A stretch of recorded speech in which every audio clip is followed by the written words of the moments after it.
Hi friends, இன்னைக்கு நம்ம one piece மாங்கா சாப்டர் 1189 ஸ்பாய்லர் தான் பார்க்க போறோம். இந்த ஸ்பாய்லரை பொறுத்த வரைக்கும் நமக்கு சாங்ஸோட ஒரு சீக்ரெட் ரிவீல் பண்ணிருக்காங்க.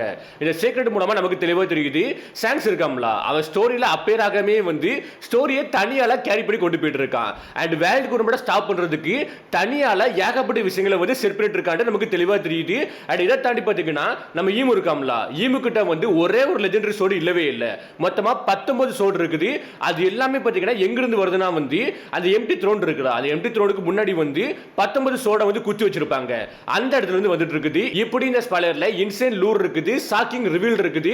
அண்ட் இந்த ஸ்பாய்லரை வந்து கிளிஃப் ஹேங்கரோட முடிச்சிருக்காங்க. ஒரு தரமான ஸ்பாய்லரே சொல்லலாம். அப்படி என்னென்ன விஷயங்கள் சொல்லிருக்காங்கன்னு ஒன் பை ஒன்னா பார்க்க ஆரம்பிச்சிடலாம். இந்த வீடியோவே இன்ட்ரெஸ்ட் இருக்க போகுது. சோ வீடியோவை ஸ்கிப் பண்ணாம ஃபுல்லா பாருங்க.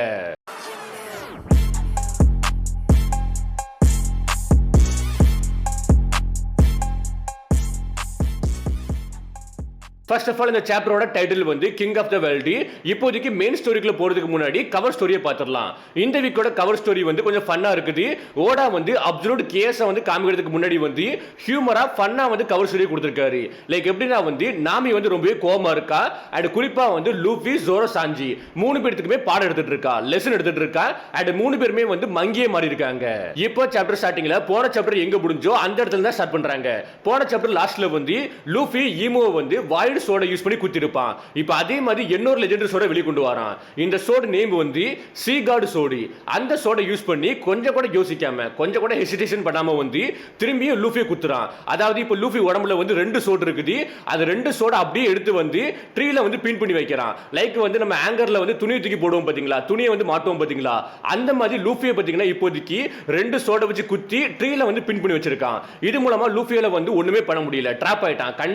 கம்ப்ளீட்லி ட்ராப் ஆயிட்டான். அவனால ஃபைட் பண்ண முடியல, வெளிவரவே முடியல. கியர்ஃபை அவனுக்கு இந்த டைம் வந்து ஹெல்ப்பும் பண்ணவே இல்லை. இது வரைக்கும் லூஃபி ஃபேஸ் பண்ணல வந்து இதுதான் அவன் பார்த்த ஒஸ்டான சிச்சுவேஷன் நான் சொல்லுவேன். ஏன்னா அந்த அளவுக்கு லூஃபியால வந்து ஒண்ணுமே பண்ண முடியாம வந்து அப்படியே ட்ராப் ஆயிருக்கான். இப்பங்கிறது நமக்கு ஊசப்ப காமிப்பாங்க. ஊசப்ப வந்து சடனா ஃப்ரீஸ் ஆவறான். ஏன்னா லூஃபிக்கு ஏதோ ஒன்று நடந்திருக்குது, டெரிபிளா ஏதோ ஒன்று நடந்திருக்குன்னு அவன் சென்ஸ் பண்றான். அவன் அப்சர்வேஷன் ஹாக்கி மூலமா சென்ஸ் பண்றான். பேசிக்கா ஊசப்ப வந்து ரேண்டமா ஒரு விஷயம் பண்ணிட்டு இருப்பான். பட் டக்குன்னு பாத்தீங்கன்னா அப்சர்வேஷன் ஹாக்கி வந்து ட்ரிகர் ஆகி லூஃபிக்கு ஏதோ ஒன்று நடந்திருக்குன்னு தெரிஞ்சிருக்குது. அதாவது லூஃபிக்கு ஏதோ நடந்திருக்குன்னு அவன் சென்ஸ் பண்றான். இது மூலமா நமக்கு தெளிவா தெரியுது ஊசப்போட அப்சர்வேஷன் ஆக்கி பாத்தீங்கன்னா கம்ப்ளீட்லி டிஃபரண்ட் லெவல்ல இருக்குது.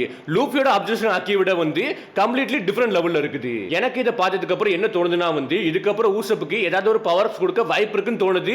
பட் பார்க்கலாம் எப்படி நமக்கு காமிக்க போறாங்கன்னு. இப்போ அங்க இருந்து நமக்கு கன்கோவை காமிப்பாங்க. கன்கோவை சுத்தி இருக்கக்கூடிய ஐஸ் எல்லாமே வந்து மெல்ட் ஆயிட்டு. பட் ஸ்டில் அவன் இன்னுமே கான்சியஸ்னஸ்க்குள்ள வரவே இல்லை. அண்ட் அதுக்கப்புறம் தான் வந்து இந்த சாப்டரோட பிக்கஸ்டான லூரை வந்து ரிவீல் பண்றாங்க. அது என்னன்னா வந்து ஹரால்ட் செத்த அன்னைக்கு வந்து லோக்கி கிட்ட சாங்ஸ் வந்து பேசிருப்பான். அண்ட் சாங்ஸ்மே லோக்கி கிட்ட ஒரு முக்கியமான விஷயத்தை ரிவீல் பண்றான். லைக் வேர்ல்ட் கவர்மெண்ட் இப்போதைக்கு வந்து ஒரு மேசிவான வாருக்கு ப்ரிப்பேர் ஆவறாங்க, ஃபியூச்சர் வாருக்கு ப்ரிப்பேர் ஆவறாங்க. அண்ட் நம்மளோட ட்ரூ எனிமி யாருன்னா வந்து king of the world. So king of the வேர்ல்ட்னா வேற யாருமே கிடையாது, ஈமு. இது மூலமா நமக்கு தெளிவா தெரியுது ஈமு தான் வந்து ஃபைனல் வில்லன். அண்ட் அதுக்கு ஏத்த மாதிரி தான் ஈமுமே இப்போதைக்கு ரொம்பவே பவர்ஃபுல்லா இருக்கான், ரொம்ப பவர்ஃபுல்லா இருக்கான். பட் ஸ்டில் இது மூலமா நமக்கு நிறைய क्वेश्चंस வந்து ரேஸ் ஆகுது. லைக் சாங்ஸ்க்கு பாத்தீங்கன்னா எவ்வளவு காலங்கள் ஈமு இருக்குது தெளிவா தெரியும். அண்ட் அவனுக்கு எப்படி ஃபியூச்சர் வார பத்தி தெளிவா தெரியும். ஃபியூச்சர் வார் எப்படி நடக்க போகுதுன்னு அவன் எப்படி கண்டுபிடிச்சான். இப்படி ஏகப்பட்ட क्वेश्चंस வருது. இது மூலமா நமக்கு தெளிவா தெரியுது சாங்ஸ் பாத்தீங்கன்னா மெயின் ஸ்டோரியில அப்பேராகவே வந்து மெயின் ஸ்டோரியை கேரி பண்ணி கொண்டு போயிட்டு இருக்கான். இதெல்லாம் வந்து வேற லெவல் அல்டிமேட்டான விஷயமே சொல்லலாம். சாங்ஸ் எந்த அளவுக்கு கெத்தர கேரக்டர்ன்ட்டு நமக்கு ஒன் பை ஒன்னா அதாவது ஒவ்வொரு சாப்டரும் ரிவீல் பண்ணிட்டே இருக்காங்க. அவனை காமிக்கமே ரிவீல் பண்றதா வந்து அல்டிமேட் உச்சம்னே சொல்லலாம். சோ இது மூலமா சாங்ஸ் த்ரூ அவுட் சீரிஸ்ல பாத்தீங்கன்னா இந்த ஃபியூச்சர் வார தடுக்கிறதுக்காண்டி அப்படி இல்லனா வந்து king of the world defeat பண்றதுக்காண்டி தான் எல்லாமே மூவ் பண்ணி போயிட்டு இருக்கான்னு நினைக்கிறேன். எனக்கு அப்படிதான் தோணுது. இப்போதைக்கு அங்க இருந்து நமக்கு ஈமோ காமிப்பாங்க. ஈமோ வந்து ஹோலி நைட்ஸ்க்கு 2 வெப்பனை வந்து ப்ரொவைட் பண்றான். நம்ம செயின்ட் சோமருக்கு வந்து சோடா வார்த்ன்ட்டு ஒரு சோடா வந்து ப்ரொவைட் பண்றான்.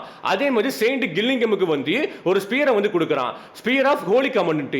இது மூலமா நமக்கு தெளிவா தெரியுது ஈமோ வந்து ஜஸ்ட் லூஃபியை மட்டும் கில் பண்ண நினைக்கவே இல்ல, லூஃபி கூட இருக்கக்கூடிய நம்ம ஜோரோ அண்ட் சாஞ்சி இவங்க 2 பேரையும் கில் பண்ண பிளான் பண்ணிட்டான்ட்டு. இதை தாண்டி இப்போதைக்கு நமக்கு இன்னொரு விஷயத்தை ரிவீல் பண்றாங்க, மேஜரான விஷயத்தை ரிவீல் பண்றாங்க. அது என்னன்னா வந்து ஈமோ யூஸ் பண்ண எல்லா வெப்பனும், எல்லா லெஜெண்டரி வெப்பனும் பாத்தீங்கன்னா ஒரு டைம்ல வந்து வேர்ல்ட் கவர்மெண்ட் பில்ட் பண்ண ஹெல்ப் பண்ண 19 கிங்ஸோட sword, like wide sword, sea god sword, sword of wrath, அப்புறம் ஸ்பியர் ஆஃப் ஹோலி கமாண்ட். இது எல்லாமே பாத்தீங்கன்னா அந்த 800 வருஷத்துக்கு முன்னாடி வேர்ல்ட் கவர்மெண்ட் பில்ட் பண்ண 19 கிங்ஸோட அந்த சோடு வெப்பன்ஸ். இது எல்லாமே லெஜெண்டரி வெப்பன்ஸ். இது எல்லாமே பாத்தீங்கன்னா வந்து எம்டி த்ரோனுக்கு முன்னாடி குத்திட்டு இருந்திருக்கும். இது மூலமா நமக்கு ஒரு விஷயம் கிளியர் ஆகுது. நம்ம ஈமு பாத்தீங்கன்னா இந்த எல்லா எல்லா சோடையும் வந்து ப்ரிசர்வ் பண்ணி வச்சிருக்கான். ஃபியூச்சர் வாருக்காண்டி வந்து ப்ரிசர்வ் பண்ணி வச்சிருக்கான். இப்போ அந்த சோட எடுத்து தான் வந்து ஃபைட் பண்ணிட்டு இருக்கான்டி. அண்ட் இது மூலமா நமக்கு ஒரு விஷயம் லைட்டா கிளியர் ஆகுது. லைக் ஹிண்ட்ஸ்ல பாத்தீங்கன்னா வந்து எம்டி த்ரோனை காமிச்சிருப்பாங்க. அந்த எம்டி த்ரோனை பார்த்ததுக்கு அப்புறம் எல்லாரும் ஏகப்பட்ட ரூமரை கிளப்பி விட்டுறாங்க. லைக் பிளாக் பீட் வந்து எம்டி த்ரோன்ல உட்கார்ந்துட்டு இருக்கான்டி. இப்போ அது பாத்தீங்கன்னா வந்து ஃபேட் ஆயிட்டு அது வாய்ப்புல தான் நினைக்கிறேன். ஏன்னா எம்டி த்ரோனை எதுக்காண்டி காமிச்சிருக்காங்கன்னா வந்து அதுக்கு முன்னாடி இருக்கக்கூடிய சோர்ஸ் காண்டி தான் காமிச்சிருக்காங்க. ஃபைனலி இப்போதைக்கு நமக்கு ஈமோ காமிப்பாங்க. ஈமோ வந்து இன்னொரு வெப்பன் எடுக்கிறான். லெஜெண்டரி வெப்பன் எடுக்கிறான். இது பாத்தீங்கன்னா ஒரு ஆக்ஸ். அந்த ஆக்ஸை யூஸ் பண்ணி லூஃபியை கில் பண்ணலாம்னு போக போஸ்ல டக்குன்னு பூம்னு ஒரு சவுண்ட் கேக்குது. பேட்டில் ஃபீல்ட் ஃபுல்லுமே வந்து எக்கோ கிரியேட் ஆகுது. என்னன்னு பாத்தீங்கன்னா வந்து நம்ம ஸ்காப்பர் கபான் பேட்டில் ஃபீல்டுல என்ட்ரி ஆவறாரு. என்ட்ரி ஆகி வந்து லூஃபியை வந்து காப்பாத்துறாரு. அவர் வந்து இப்போதைக்கு ஈமோ கூட ஃபைட் பண்ண போறாரு. சோ கரெக்ட்டா இவ்வளவு விஷயங்கள் தான் இந்த ஸ்பாயிலர்ல காமிச்சிருக்காங்க.